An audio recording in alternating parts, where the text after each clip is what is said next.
Good morning, everyone. Welcome back to the channel, Jesse's Occupational Awareness Show. As always, I'm your host, Jesse. Been away for a little while. I'm back now, and that's okay. Leave was good. It was exactly what I needed. I'm back at work, teaching on the 45-foot boat, and let me say, it's everything that I hoped that it was. It was inspiring. I got a real special video for everyone today. Today, we're going to take a break from any kind of the war stories and everything that's been going on. I want to answer a bunch of viewer questions, okay? Should come as no surprise, there are a lot of questions that I get on the channel. I try to answer them individually as best I can. Unfortunately, when I answer one person's question, the same question comes up and the same question comes up.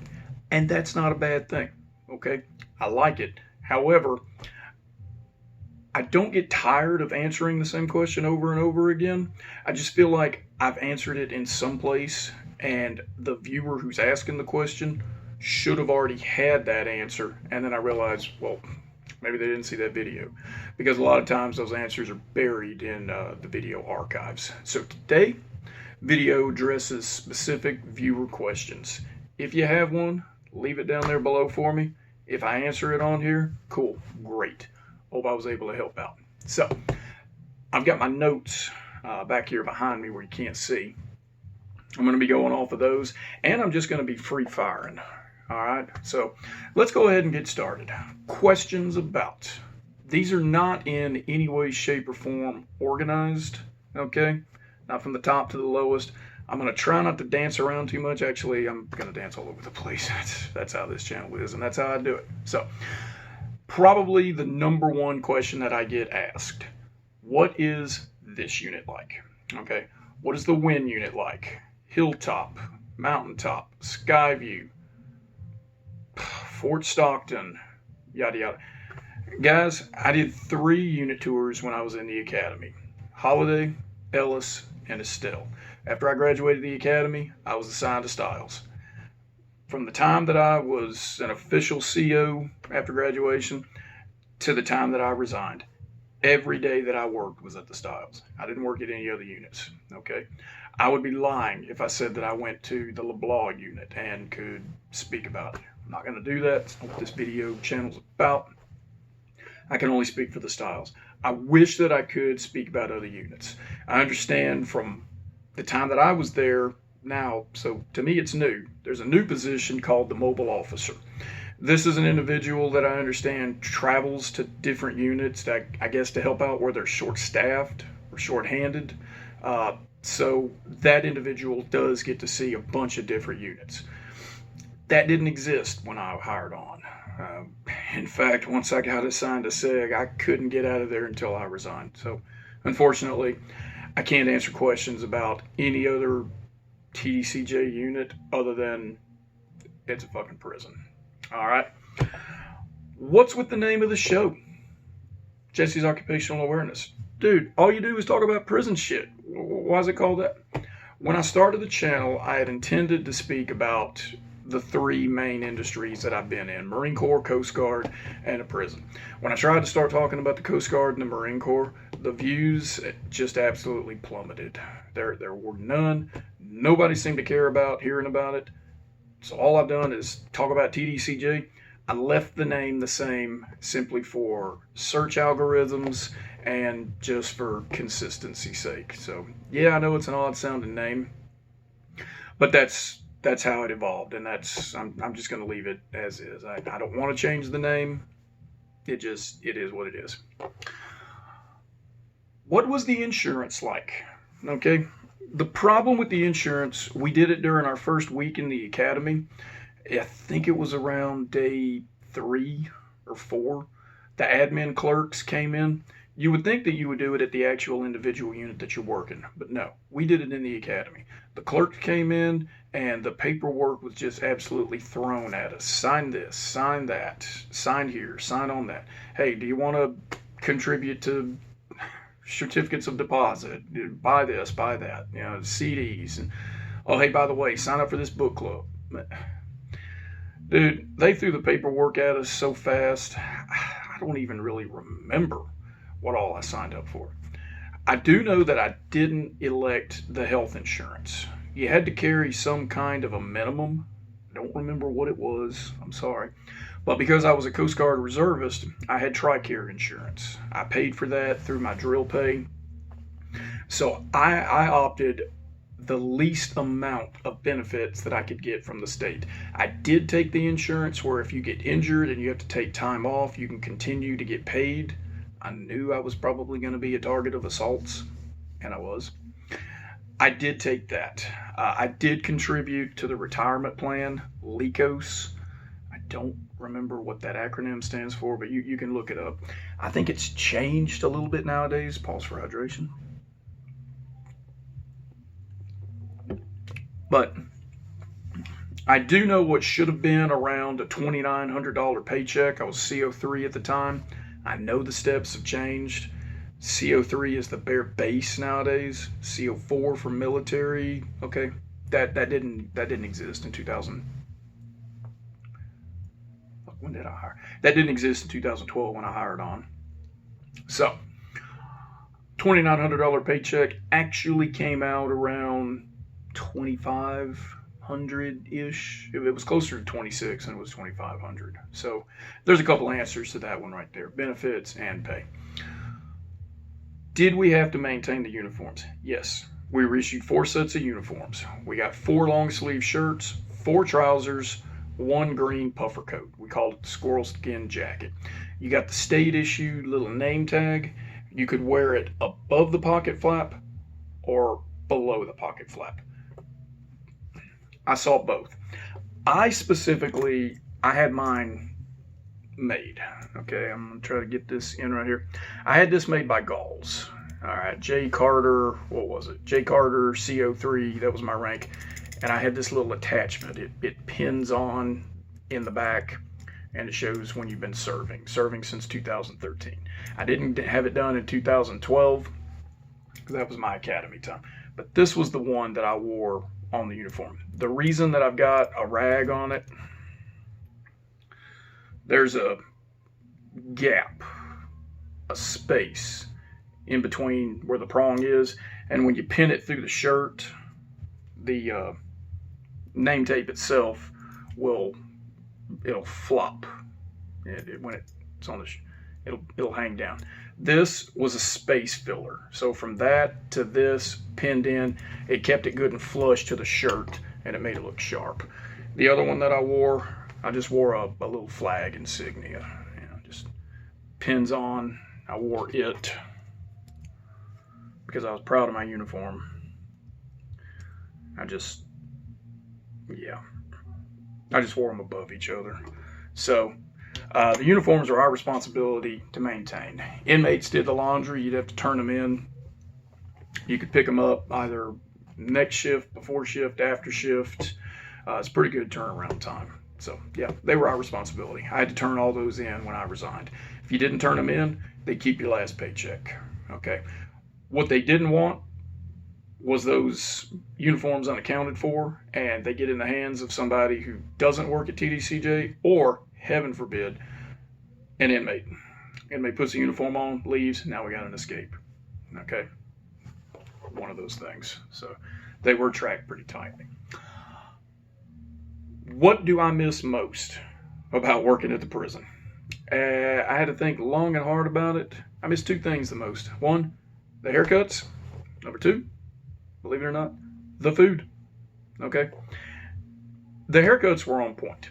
The inmate barbers that cut hair, they knew their business. Okay?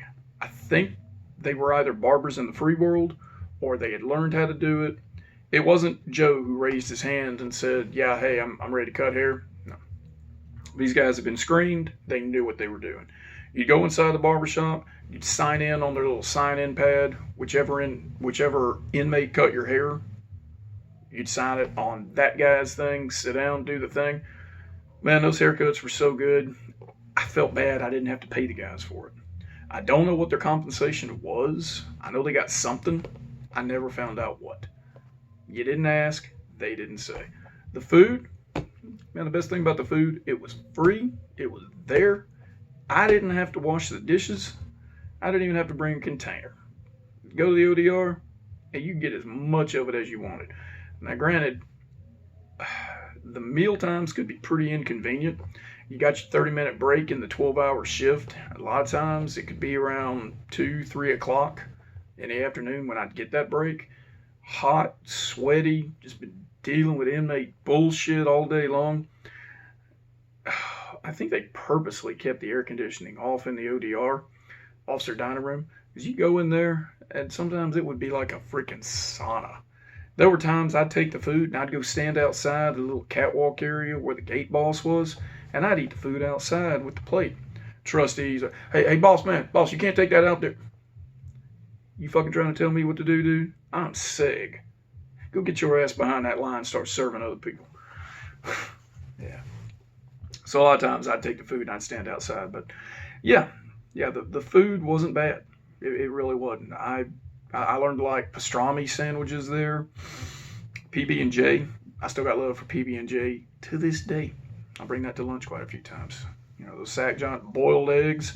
Boiled eggs were a delicacy. And the inmates that were on lockdown, they got fed those all the time. Did I sneak a few of them every now and again? Yep. It happened. All right, what else? Questions. I've pretty much answered everything that I had on the notes back there. Oh, were you required to work overtime? When I worked there, no. Overtime was there. There were enough officers that were willing to work overtime for the pay. They worked it. I understand that the state is so short-staffed right now, they're making it mandatory for individuals. As short-staffed as we were 2012, 2015, I never got called in. I was never on my 4 days off, and my phone called, and it was whatever supervisor saying I need to come in. I never got that. If that's a thing now, that's new to me. However, yes, you can be required to work. In the event of hurricanes, are COs recallable? Yes. A corrections officer in the state of Texas is an essential employee. If you hold a job there and it's time to evacuate the state for a hurricane, if your unit calls you in and you fail to report for work, you will be terminated. Okay? You can't get any kind of legal charges or anything brought up on you, but you can't say, oh, there's a hurricane, I'm evacuating my family. Nope. You're an essential employee. You're required to be there. How you go about doing that? I don't know. I had the luxury. It didn't affect me. The times that I was there, 14 to 15, we didn't have enough of a major hurricane that I needed to evacuate. However, yes, you can be required to work at your facility. And if you fail to report, termination. What else? Were the academy tests hard? No, absolutely not. So much to the point, I don't even remember if I had tests. I think we did. But they were kind of like an aptitude test. There was absolutely no way to fail them. You couldn't. You were going to pass. What was the phone interview like? I understand nowadays they're doing phone interviews. When I hired on, you had to go to a facility. You sat down in the room. There was the recruiter that was in there. They weren't actually a recruiter. That was their title.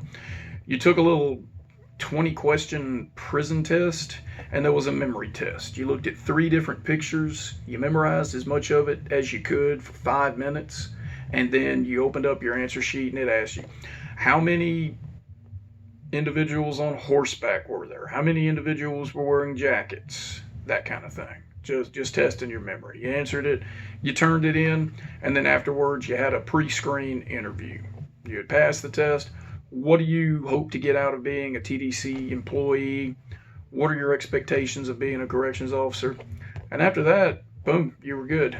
I got a thing in the mail not too long after that, giving me an academy date. I understand majority of it's email based now. There was a lot more paper and snail mail going on in 2012. You had a couple of different options, which academy that you wanted to go to. I picked the one in Huntsville. There was Rocheron. I don't remember what the other ones were. Actually, I had Huntsville and Rocheron to pick from, and the Huntsville Academy was the closest one to me. Boom. Is the physical training strenuous in the academy? Honestly, yeah. Yeah, it was. The physical agility test, it's not difficult. I think the only way you could actually fail it is if you refuse to do it.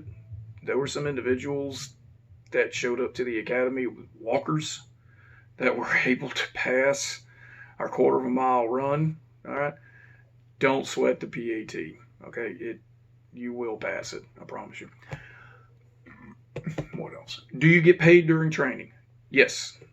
Yes. The very first day that you report to the academy, if your academy report date is September the 19th, and that's the day that you report, that's the first day you're an employee. That's the first day that your pay starts. You get paid monthly. State of Texas employees get paid once a month. That applies to state troopers, nurses, teachers, COs. You get paid once a month on the first. Direct deposit. There are no paper checks.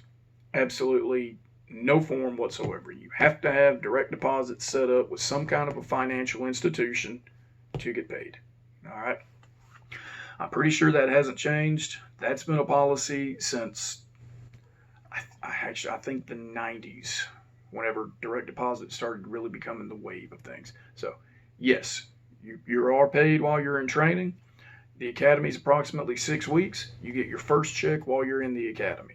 You get your second check typically when you're about 2 weeks into your unit. That's when you would get it. And then so forth and so forth. How much comp time can you keep? When I worked, you could keep up to 2 years worth of comp time. All right. If you didn't use your comp time within 2 years, it started falling off the books. Sick time, you could accrue an unlimited amount of that. You got 8 hours of sick leave a month. Man, there were individuals that, me included, had so much comp time, you never had to take that sick leave. There were guys that would get close to their 20-year mark, and they'd have like 4 years worth of sick leave built up. They cash that in and retire early. So, yeah, you could do that. Folks, there are a lot of other questions that I could go on here. I don't want to keep this video too long. There's only so long you can sit here and stare at me and listen to me. But I hope I've answered a lot of the questions. If there are specific questions, please leave them in the comments down below. Fire away. I really enjoy answering them. I like hearing how things have changed since I've been there as well. Not a lot of the answers that I'm giving are valid nowadays. These were as of 2012 to 2015. Okay. Happy Sunday to everyone. Take care of yourselves. I'll see everyone in the next video.